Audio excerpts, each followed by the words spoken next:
Praise the Lord. தேவ ஜனமே, தேவ பிள்ளைகளே, இந்த வசனத்தை கொண்டு உங்களை சந்திப்பதிலே மிகுந்த சந்தோஷம். கர்த்தர் உங்களுக்கு முன்பாக போகிறவராய் இருப்பார். கர்த்தருடைய மகிமை உங்களை பிறகாலை காக்கிறதா எது இருக்கும். இந்த நாளிலும் தேவனாகிய கர்த்தர் உங்களோடு கூட பேசுகிற அவருடைய வார்த்தையாவது சங்கீதத்தின் புஸ்தகத்தில் 91வது சங்கீதம் 11வது வசனத்தில் வாசிக்கிறோம். உன் வழிகளில் எல்லாம் உன்னை காக்கும்படி உனக்காக தம்முடைய தூதர்களுக்கு கட்டளையிடுவார். தேவஜனமே, உன் வழிகளில் எல்லாம் உன்னை காக்கும்படி, நீங்கள் கடந்து போகிறதான பாதைகள், உங்களுடைய வழி பிரயாணங்கள், நீங்கள் செய்கிற காரியங்கள், இந்த வழிகளில் எல்லாம் உங்களை காக்கும்படிக்கு, தேவப்பிள்ளையே, நீங்கள் போகிற பாதை ஒருவேளை அது சிறைச்சாலையின் அனுபவமாக இருக்கலாம். பேதுரு அவன் சிறைச்சாலையிலே தள்ளப்பட்டதை நாம் அறிந்திருக்கிறோம். அங்கே கர்த்தர் செய்த காரியம் என தம்முடைய தூதனை அங்கே அனுப்பியிருந்தார். உங்கள் வாழ்க்கையும் ஒருவேளை சிறையிருப்பின் அனுபவத்திற்குள்ளே கடந்து போகலாம். சிறையிருப்பின் அனுபவத்திலேயே நீங்கள் இருக்கலாம். அறிந்து கொள்ளுங்க, கர்த்தருடைய தூதன் அங்கேயும் உண்டு. உன் வழிகளிலெல்லாம்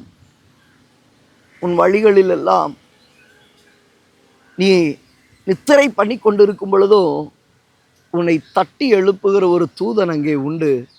அவர் உன்னை தட்டி எழுப்புவார். நீ செய்ய வேண்டிய காரியங்களை உனக்கு போதித்து, நீ பிரயாணிக்க வேண்டிய பாதைகளை உனக்கு தென்படுத்தி, உன்னை எங்கே கொண்டு போய் விடணுமோ அங்கே கர்த்தர் கொண்டு போய் விடுவதற்கேற்ற தூதர்களை நியமித்து உங்களை நடத்துவார். அதை தான் வசனம் சொல்லுகிறது. உன் வழிகளெல்லாம் உன்னை காக்கும்படி உனக்காக தம்முடைய தூதர்களை அவர் ஆயத்தப்படுத்துகிறவர்.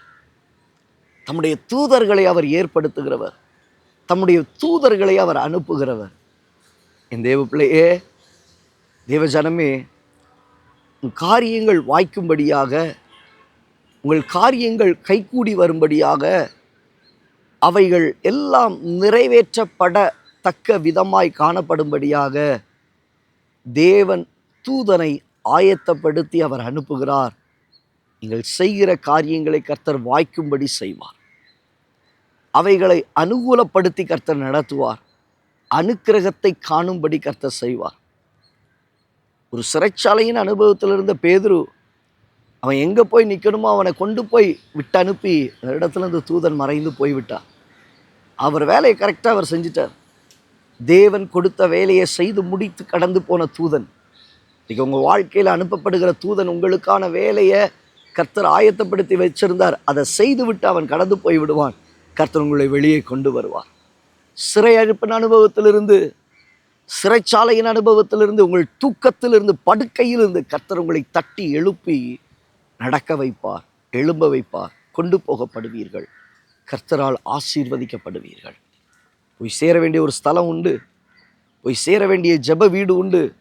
போய் சேர வேண்டியதான ஆசீர்வதிக்கப்பட்ட இடம் உண்டு. கர்த்தர் அங்கே உங்களை கொண்டு செல்லுவார். கர்த்தர் அங்கே உங்களை கொண்டு போய் நிறுத்துவார். அவர் தம்முடைய தூதர்களுக்கு அவர் கட்டளையிடுகிறார். தம்முடைய தூதர்களுக்கு அவர் கட்டளையிடுகிறார். அவர்கள் செய்ய வேண்டிய காரியங்களை அவர்கள் செய்து முடிப்பார்கள். ஆண்டவர்கிட்ட கேளுங்க, ஆண்டவரே, எனக்காக ஆயத்தம் பண்ணப்பட்ட தூதனை எனக்காக நீர் அனுப்புவீராக. எனக்கு முன்பாக அனுப்புவீராக. எனக்குரிய காரியங்களை செய்யும்படி ஏற்படுத்துவீராக. கர்த்தர் நிச்சயமாய் செய்து முடிப்பார். கண்களை மூடி ஜெபிக்கலாமா? பரலோக பிதாவே, குமாரனாகிய இயேசு கிறிஸ்துவின் நாமத்தினாலே உம்முடைய சமூகத்துக்கு நேராக நாங்கள் வருகிறோம். இந்த வார்த்தைகளை கேட்டுக்கொண்டு இருக்கிற உம்முடைய பிள்ளைகளுடைய வாழ்க்கையில் உன் வழிகளெல்லாம் உன்னை காக்கும்படிக்கு அவர் தம்முடைய தூதர்களுக்கு அவர் கட்டளையிடுகிறார். அவர்களை ஆயத்தம் பண்ணி வைக்கிறார் என்று சொல்லி பார்க்கிறோமே. தம்முடைய ஜனத்தை நடத்துவீராக.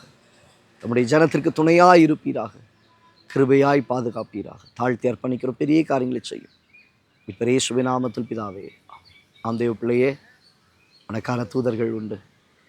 வேலையை செய்து முடிக்கத்தக்கதாக ஆயத்தப்படுத்தப்படும்படியாக, உன் வழிகளெல்லாம் உங்களை காக்கும்படியாக, உங்கள் பிரயாணங்களை வாய்க்க பண்ணும்படியாக கர்த்தர் அவர்களை ஆயத்தப்படுத்துகிறார், கட்டளையிடுகிறார், வழி நடத்துவார். God bless you. God bless you.